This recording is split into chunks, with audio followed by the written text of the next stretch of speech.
Hey everybody, it's my nomadic dream.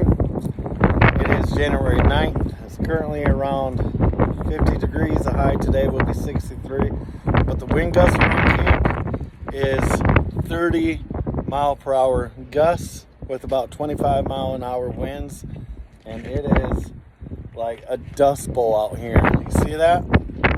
So with that, good afternoon everybody.